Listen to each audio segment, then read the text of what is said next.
नमस्कार. आज आपल्याला एक तसं म्हटलं तर एक धक्कादायक आणि दुःखद बातमी आली आहे की अमीन सयानी यांचं निधन झालं. अमीन सयानी आणि बिनाका गीतमाला हे तर समीकरण आपल्या बरोबर आहे. अनेक वर्ष आहेत म्हणजे नंतरच्या त्यांच्या वृद्धापा काळात जरी ते त्या विषयाला धरून नव्हते तरी बिनाका गीतमाला आणि अमीन सयानी हे जिवंत आहे आणि पुढेपर्यंत बराच काळ जिवंत राहणार. आपल्या बरोबर ना आपले एक सभासद दिलीप आपटे आहेत. ते इंडस्ट्रीमधून आलेले आहेत, मॅन्युफॅक्चरिंग इंडस्ट्रीमधून. परंतु त्यांनी संगीत पहिल्यापासून जपलंय. त्यांनी मध्यंतरी आपल्याला सांगितलंय की मी अगोदर गायक होतो आणि त्याच्यानंतरच्या काळात ते बासरी वादन आणि नंतर माऊथ ऑर्गन असा त्यांचा प्रवास झालाय. परंतु दिलीप आपटे यांनी बिनाका गीतमाला या सदराखाली ह्या अमीन सयानींचा कार्यक्रम आपल्यातर्फे एक वेगळ्या पद्धतीने कार्यक्रम करून बराच काळ जिवंत ठेवला आहे. आणि आजही आमच्या ग्रुपवर गेले 6 महिन्यापासून बिनाका गीतमाला ही मालिका दर बुधवारी दर वर्षाचा एक कार्यक्रम अशा ह्यानी सादर होते आहे. आणि आता हा एवढा मोठा कार्यक्रम वर्षाचा एक एपिसोड आणि दिलीप आपटे यांनी सादर करतायत. त्याची पूर्वतयारी त्यांनी मध्यंतरी अमेरिकेत असताना 2 महिने सातत्याने त्याच्यावर काम करून केलेली आहे. तर आपण दिलीप आपटे सरांना काही प्रश्न विचारवं. प्रथम म्हणजे आपटे साहेब, तुम्ही गात होता अगोदर, तो हम्म. साधारण काळ शाळेपासूनचा असणार कारण तुमचा एक हो पोवाडा हो हो प्रसिद्ध आहे. बरोबर. हो हो. तर रेग्युलर तुम्ही गातायत असं कुठपर्यंत झालं? कारण मला तुम्ही माहिती होता ते बासरी वादक म्हणून माहिती होतं त्या. एक मी शाळेपासून गाणं म्हणतोय, पोवाडे समरगीत रे अशी म्हणत होतो. हिंदी सिने संगीत सुद्धा मी शाळेत असताना माझ्यासारखे आणखीन एक दोघे जण होते, आम्हालाच ते म्हणायला सांगायचे. गाण्याचा शौक पहिल्यापासून होता. आणि बिनाका गीत मला मी प्रत्यक्षात खरं सांगायचं तर 1952 पासून जरी बिनाका सुरू झाली असली तरी आम्हाला ती चालू आहे हे जवळजवळ त्याच्यानंतर 3 वर्षांनी कळलं की असं असं काहीतरी चालू आहे म्हणून.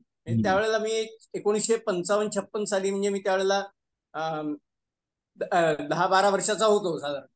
बर. 44 जन्म माझा. तेव्हा आम्ही माझ्या भावाने सांगितलं, अरे दिलीप असं असं एक बिनाका गीत मला नावाचे फार छान कार्यक्रम सुरू झालाय.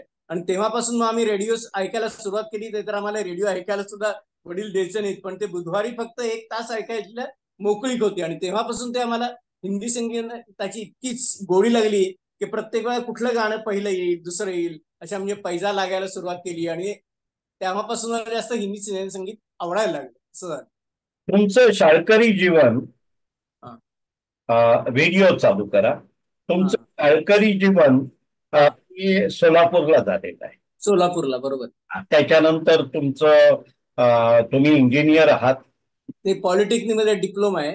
हा, आणि त्याच्यानंतर तुमचं डोंबिवलीचं चालू वास्तव्य केली. आणि संगीत ह्याच्याबद्दल एक एक वाक्यात सांगा. संगीताबद्दल म्हणजे मला सुरुवातीपासून फ्लूट ह्या विषयाबद्दल अतिशय मला आकर्षण होतं, पण ते शिकवायला आम्हाला कोणी नव्हतं आणि हातात कशी फ्लूट धरायची हे पण माहित नव्हतं.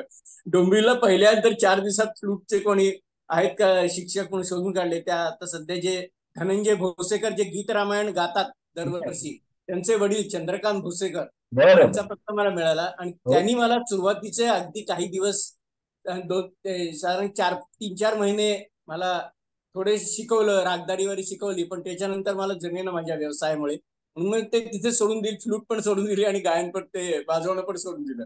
आणि त्याच्यानंतर जवळ 2008 साली मी जवळ कित्येक वर्षांनी मी बासरी काढली आणि मग ते वाजवायला मला जमायला लागले.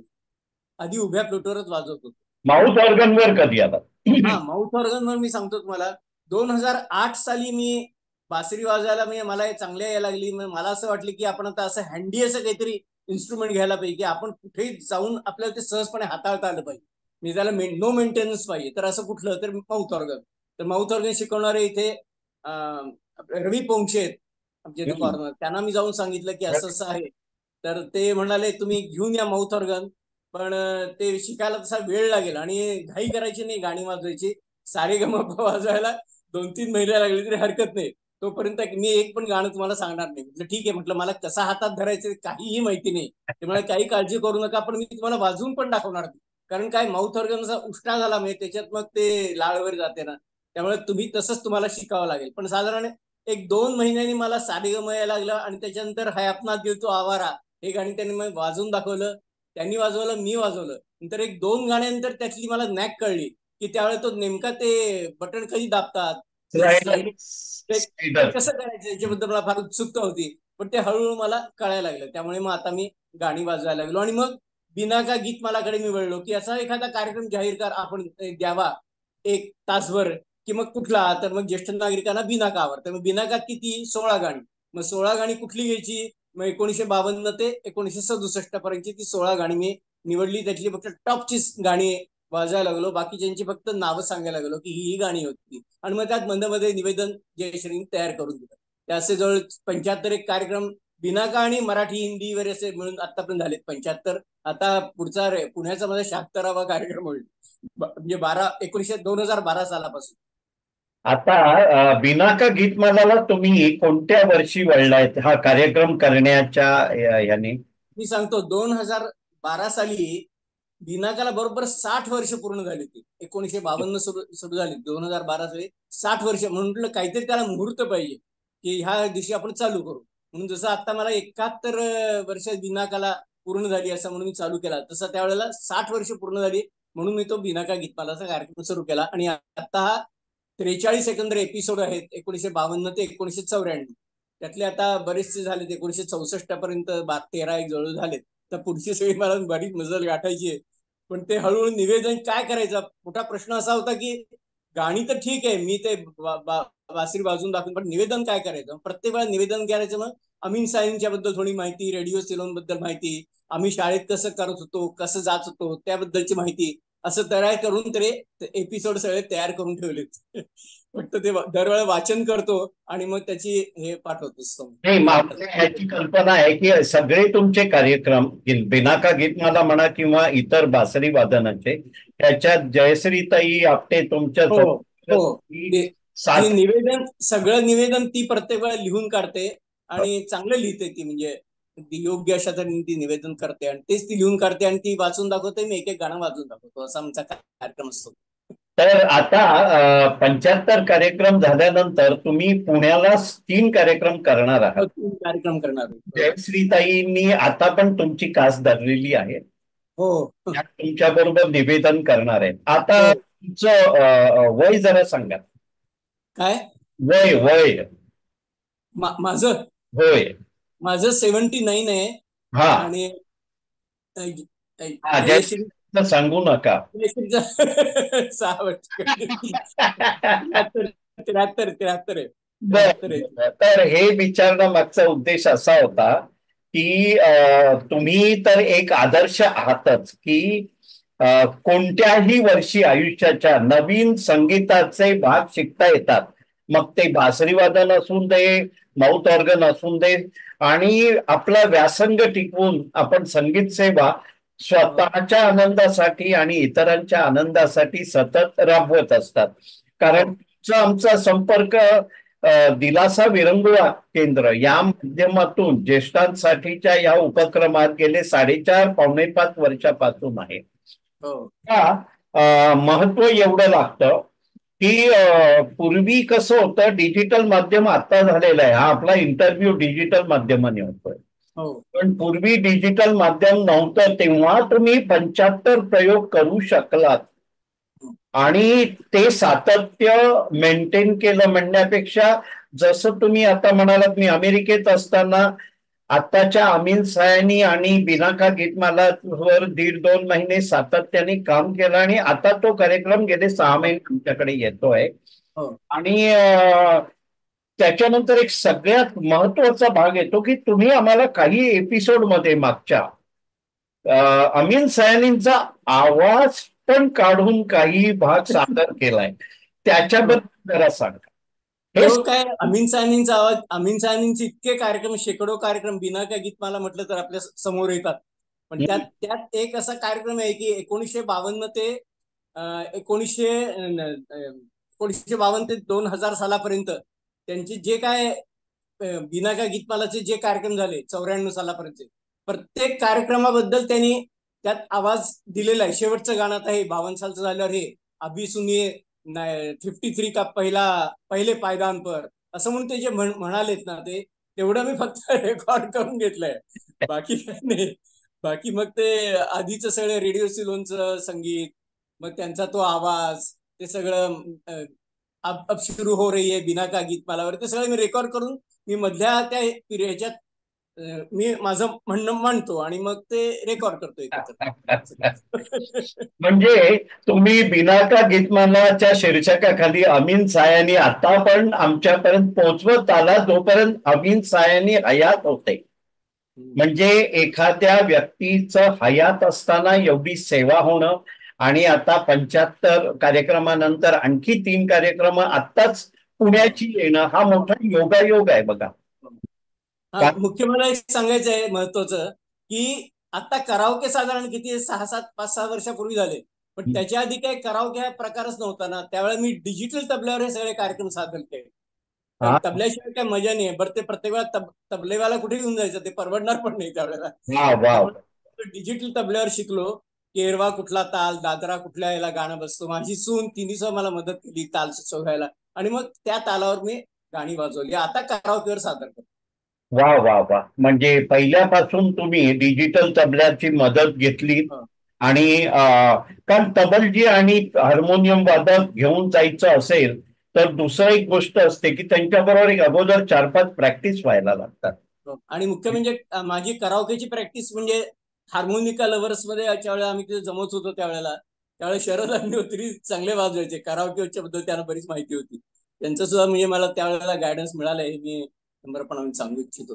तर त्यामुळे आम्हाला सवय लागली की कराओकेवर वाजवत जा, ट्रॅकवर वाजवा असं म्हणायचे ते. त्यामुळे जरा आणखी जास्त प्रोत्साहन मिळायचं. जे आपल्या बरोबर आहेत आणि त्यांना मी आता या व्हिडिओमध्ये डिस्प्ले केलेलं आहे.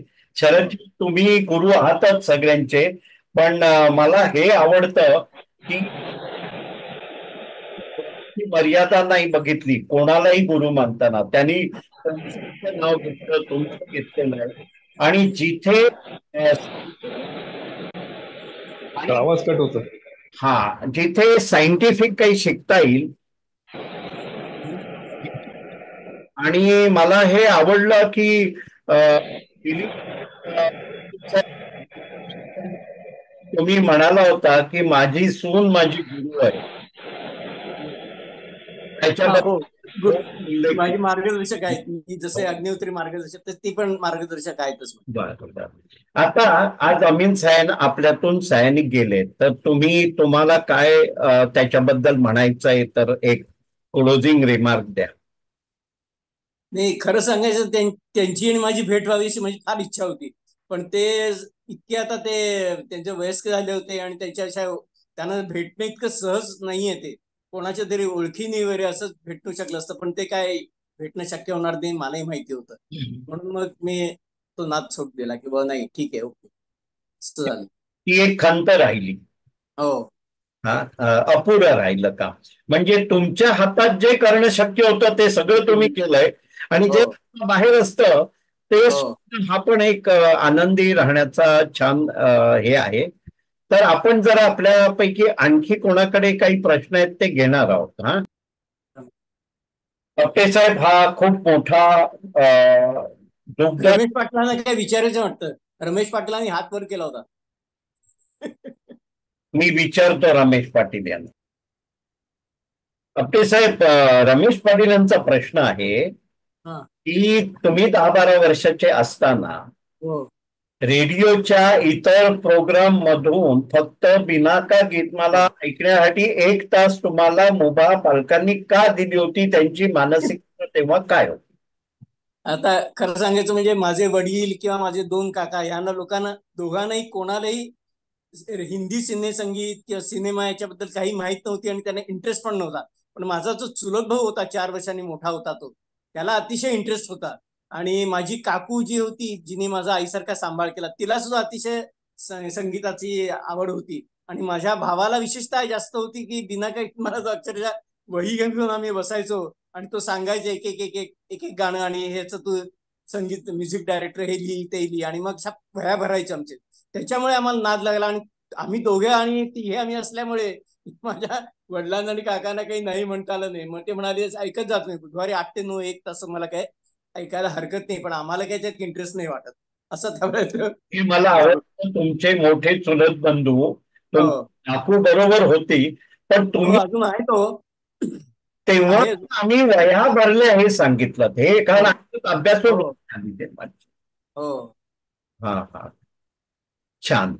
तर आज अचानक हा योग आलाय आपल्याकडे. आपण ऑनलाईन कार्यक्रमात होतो आणि दिलीप आपटे आपल्याकडे संगीत सेवा देत असतात, मार्गदर्शन करत असतात.